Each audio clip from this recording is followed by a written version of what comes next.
Сегодня я покажу мою прогулку по Нижнему парку Петергофа, где можно насладиться красивыми видами, несмотря на большое количество людей вокруг. Идея завершить парадный въезд в царскую резиденцию дворцом и каскадом с гротами у его подножия принадлежала Петру Первому.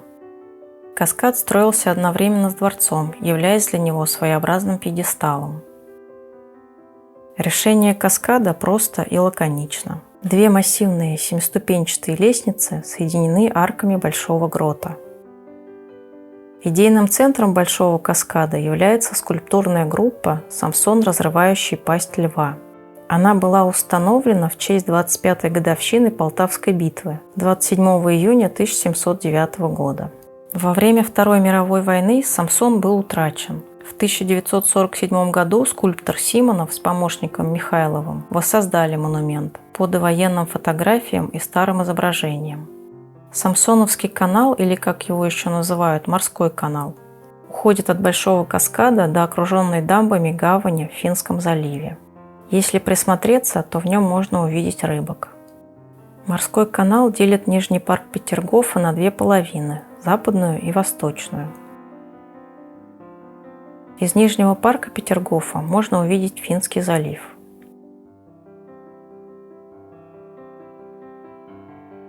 Финский залив, омывающий берега Петергофа, является важной частью культурного наследия. С его берегов открываются великолепные виды на бескрайние водные просторы.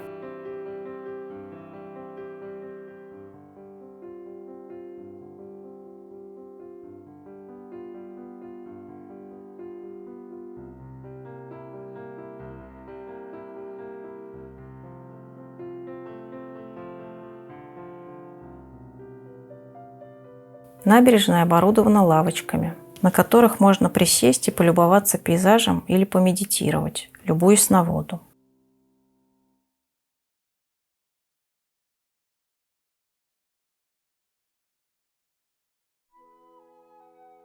Ручей извивается среди деревьев, создавая уникальную атмосферу умиротворения и гармонии с природой.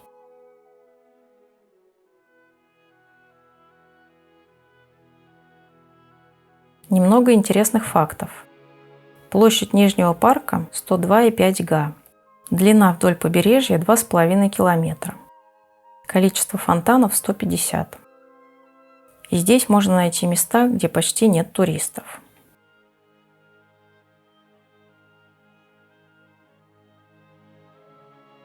Система водоснабжения, устроенная в петровские времена, функционирует до сих пор. Конечно, ее неоднократно реконструировали, особенно после Второй мировой войны. Нижний парк создавался по образцу регулярных садов и сохранил все особенности своих французских оригиналов. Планировку Нижнего парка определяют две системы аллей, расходящихся веером от Большого дворца и дворца Марли.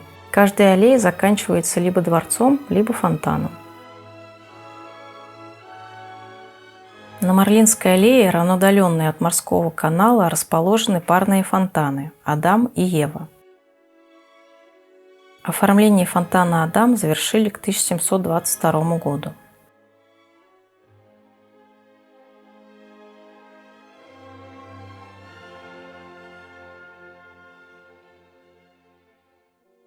А мы идем дальше, к еще одному выходу к Невской губе.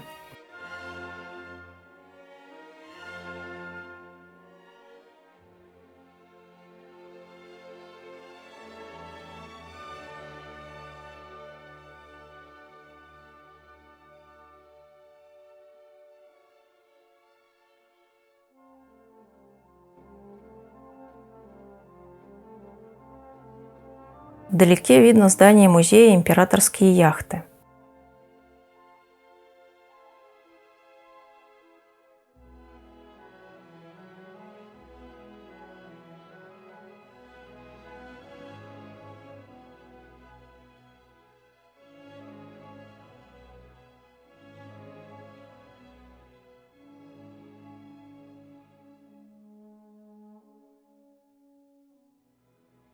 Вдалеке с пристани уходит метеор в Санкт-Петербург.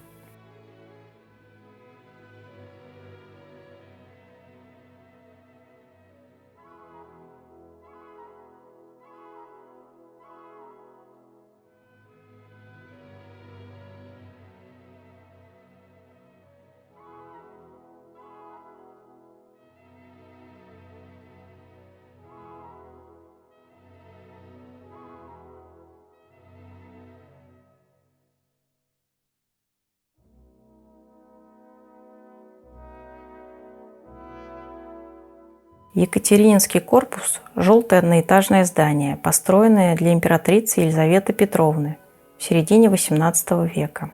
Музей «Банный корпус» представляет собой комплекс зданий парадного и бытового назначения, построенных в разное время.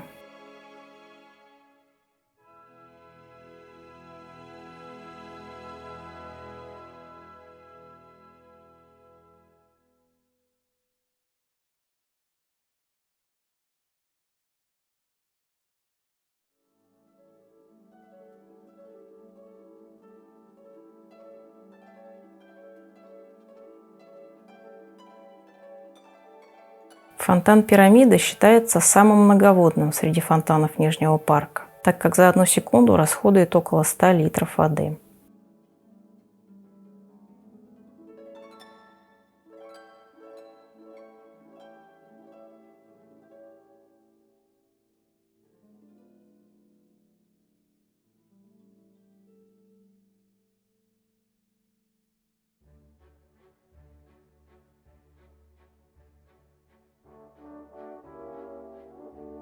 Название «римские» связано с тем, что они по композиции напоминают каменные водометы на площади перед собором Святого Петра в Риме. Каскад «Шахматная гора» свое название получил благодаря ступеням, расписанным в середине XVIII века черными и белыми квадратами в шахматном порядке. По сторонам каскада на высоких каменных пьедесталах установлены мраморные фигуры 10 античных богов.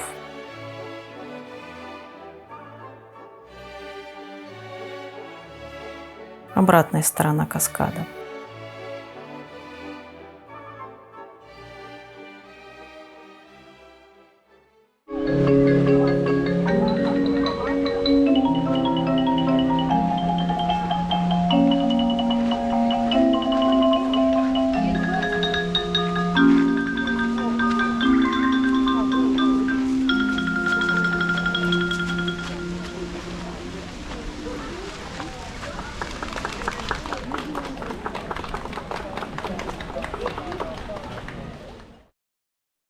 Водяное солнце – прекрасный образец механического фонтана XVIII века.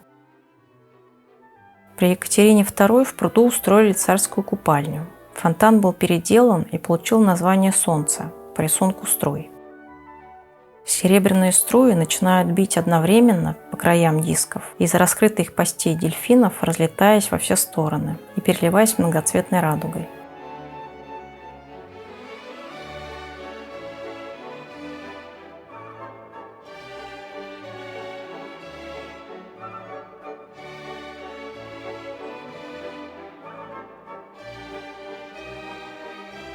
Утраченный к началу 20-го столетия, лабиринт был воссоздан на основании археологических исследований и сохранившихся архивных документов.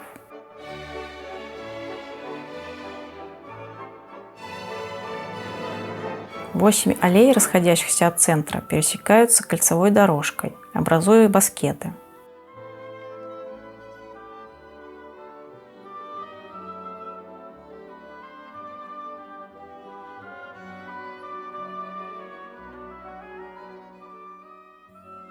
Все дорожки и границы лабиринта обрамлены шпалерами из кустовой липы, растущей вдоль деревянных решеток. Ну а мы идем по прекрасной тенистой аллее к фонтану Львиный каскад.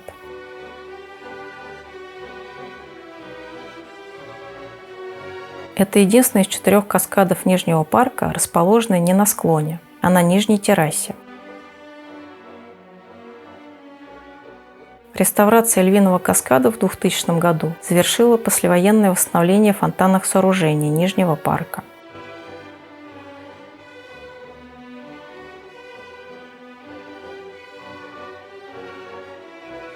Дворец Марли свое имя получил по аналогии с резиденцией французского короля Людовика XIV Марли-Леруа, которую Петр I посетил в 1717 году.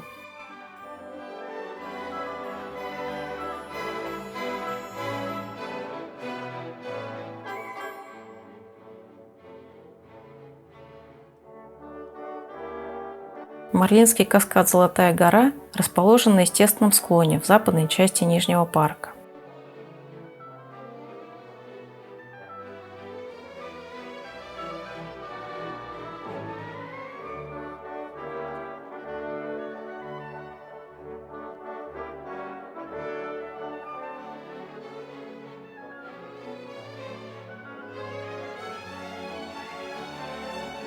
Здесь пытались выращивать виноград, в результате чего сад и получил свое название в честь бога виноделия.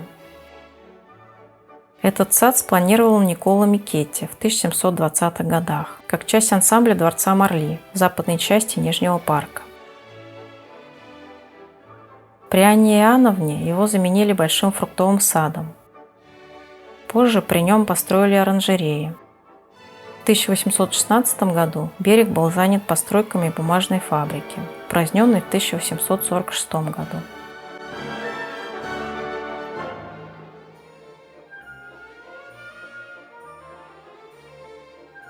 Река Шингарка впадает в Финский залив.